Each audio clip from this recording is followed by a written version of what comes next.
السلام عليكم ورحمة الله وبركاته. كلهم وحنا ونكسن دعوة يا مركلة كسر وهذا وركينا مانتا تلفزيون FURTAY قدامنا وركينا مانتا وجود دور كرون أيا وحا كمدا ديجان كسوماليدا أو كلبر يديرات كهلي خيرات كدبيعية دالك إثيوبيا قاسة شدالك لجان دول ديجان كسوماليدا دول زار خير ولا كل ما وكيل كعصب ميدو يوروب خلاف حقن أو سواك اللح قلي مدحوين حاف يهجان كأهل السنة دوقا مقالة مقدشو ونجح لجاي اسمها ودم مهمة إنجريسكا أو سلدج عيدان كفرتي مقالة بيدابو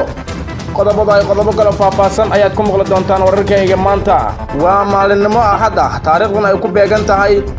سقالك بيش جون لبضو كون إساقالي تبانك كون سودبادا قيبا كالي وركينا دولة إنجريسكا ayaa shalay xariga ka jartay saldhig lagu tababarayo ciidamada dowladda federaalka ee Soomaaliya iyo kuwa dowlad goboleedka dalka. Safaaradda Ingiriiska ee Soomaaliya ayaa shaacisay in shalay oo Sabti ahayd magaalada Baydhabo ee xarunta gobolka Bay laga furay saldhig ciidanka Soomaaliya lagu tababarayo. Safaaradda dowladda Ingiriiska ee Muqdisho ayaa sheegtay in ujeedada saldhigaasi yahay sidii dowladda federaalka looga caawin lahaa in amniga dalka ay kala wareegto AMISOM isla markaana ciidamadii ay kala wareegi lahayd qayb kamid lagu tababaro saldhigan ayaa waxa uu ku dhex yaalaa gudaha garoonka diyaaradaha ee magaalada Baydhabo kaasoo garoon military ahaa xilliga dowladda dhexe ay ka jirtay dalka burburkii ka hor. Sababta ay horgeliyeen saldhigan waxay safaaradda ku sheegtay in ay qayb ka tahay qorshaha la doonayo in dalka looga saaro ciidamada AMISOM waxaana saldhigan lagu tababari doonaa qayb kamid askarta la doonayo in amniga dalka la wareegto. waxa uu noqonayaa saldhigii afraad ee dalalka shisheeye ay ka dhistaan wadanka waxaana saldhigii u horeeyay ee Mareykanka ka sameystay deegaanka Beledoogle ee gobolka Shabeellaha Hoose waxaa ku xigay midka Turkiga oo ku yaala deegaanka Jazeera ee dowladka Muqdisho iyo kan Imaaraadka Carabta oo ka sameystay magaalada Berbera ee gobolka Waqooyi Galbeed Soomaaliya. Ra'iisul Wasaaraha Soomaaliya Xasan Cali Khayre ayaa maanta magacaabay guddiga qabanqaabada xuska sanad guurida 59aad ee maalimaha xurriyadda Soomaaliya ee 26 Juun iyo 1 Luulyo. Xubnaha guddigan ayaa ku kooban 9 xubnood oo isugu jira wasiiro iyo gudoomiyaha gobolka Banaadir waxaana gudoomiye u wasiirka warfaafinta Maxamed Cabdi Xayir Maare. Guddiga ayay shaqadoodu tahay in ay qabanqaabiyaan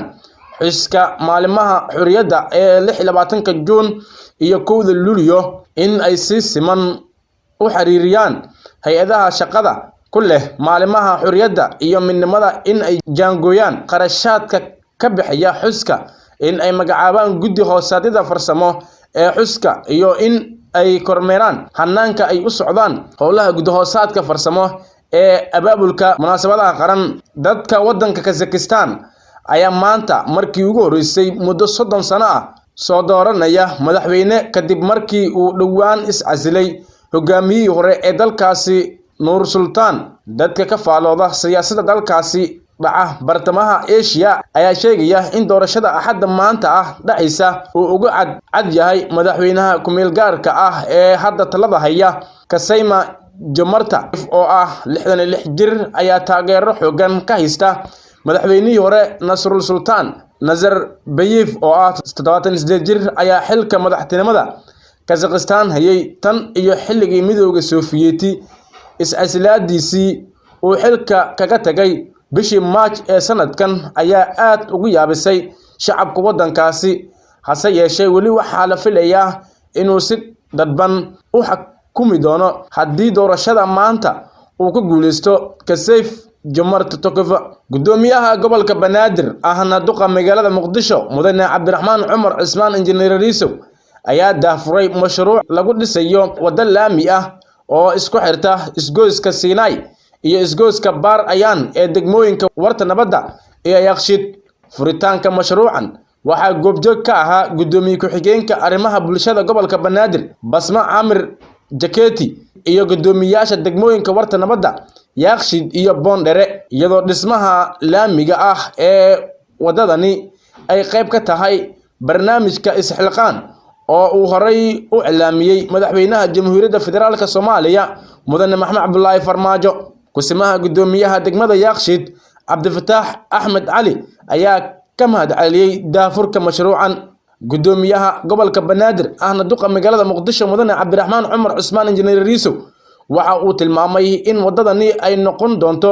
midii sideedaad oo uu maamulkiisa dib u dhiska ku sameyn doono, isla markaana ay qayb ka tahay qorshaha horumarinta caasimadda si magaalada ay u lamid noqoto magaalooyinka dhigeeda ah. Warar laga helayo magaalada Dhuusamareeb ee xarunta gobolka Galguduud ayaa waxa ay sheegayaan in khilaaf cusub uu soo kala dhaxgalay madaxweynaha maamulka Galmudug Axmed Ducaale Geyle Xaaf iyo madaxda ugu sarsareysa hogaankii Ahlusunna ee ku biiray Galmudug. Khilaafkan ayaa soo shaac baxay kadib markii madaxweyne Xaaf uu shalay dib ugu laabtay Dhuusamareeb, isla markaana maamulkii Ahlusunna ay aqbaleen in doorashada madaxweynaha Galmudug ee qabsoonto bisha Juun ee sanadkan. Ha yeeshee taasi oo ka hor yimid madaxweyne Xaaf, kulamo ka dhacay magaalada Dhuusamareeb ayaa ilo wareedyo waxa ay sheegayaan in la isku fahmi waayay, waxaana madaxweynaha Galmudug uu ku adkaystay in doorashada madaxweynaha Galmudug ay dhici doonto markii uu waqtigiisa dhamaado ee sanadka 2021, halka madaxda Ahlusunna ay sheegeen in bisha Juun ee sanadkan ay qabsoomi doonto. Lama oga qorshaha cusub ee maamulkii Ahlusunna ee ku biiray maamulka Galmudug ay ku ogolaadeen in doorashada madaxweynaha Galmudug ay dhacdo bisha Juun ee sanadkan, in ay ku lug leedahay dowladda federaalka Soomaaliya oo horay u sheegtay in ay doorashada qabsoomayso. Ra'iisul Wasaaraha Xukuumadda Federaalka Soomaaliya Xasan Cali Khayre ayaa maanta xafiiskiisa ku qaabilay danjiraha cusub ee Midowga Yurub ee u qaabilsan dalka Soomaaliya Nicholas Berlanga, iyaga oo ku wada hadlay xoojinta xiriirka Midowga Yurub iyo Soomaaliya iyo dardargelinta mashaariicda Midowga Yurub ee ka hirgelinayo dalka Soomaaliya. Safiirka Midowga Yurub ee Soomaaliya ayaa ra'iisul wasaaraha ugu mahadceliyay soo dhaweynta ballaaran, waxa uuna ballan qaaday in uu ka shaqeyn doono dardargelinta mashaariicda ay dalka ka wadaan iyo xoojinta xiriirka labada geesoodka ah. Ra'iisul Wasaare Xasan Cali Khayre ayaa Midowga Yurub ugu mahadceliyay taageerada ballaaran ee la garab taagan yihiin shacabka iyo dowladda Soomaaliya. Ra'iisul Wasaaraha ayaa gudoomiyay shir ay ku soo qayb galeen taliyayaasha booliiska, saraakiil sarsare oo ka tirsan booliiska Soomaaliya iyo safiirka cusub ee Midowga Yurub, kaas oo looga hadlayay horumarinta booliiska Soomaaliyeed. Baarlamaanka Federaalka Itoobiya ayaa ansixiyay xeer qabyo ah oo hor yaalay golaha, waxaanu yahay xeerka goluhu ansixiyay xeerka qaybsiga kheyraadka dabiiciga ah ee dalka Itoobiya, waxaana sidaa ku waramay telefishinka dowlad deegaanka Soomaalida dalka Itoobiya. Xeerka goluhu ansixiyay wuxuu dhigayaa in gobolkii laga helo wax kheyraad dabiici ahi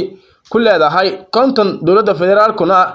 ay leedahay 25, iyada oo waliba deegaankaasi boqolkiiba 5, 20ka ay dowladda federaalku hashay wax ku leeyahay.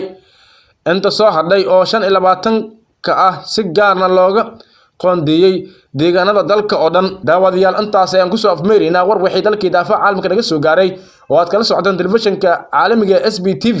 intaan warka xiga aan kulmi doono waxaan idinkaga tegayaa sida nabadgelyo. Wassalaamu calaykum waraxmatullaahi wabarakaatuh.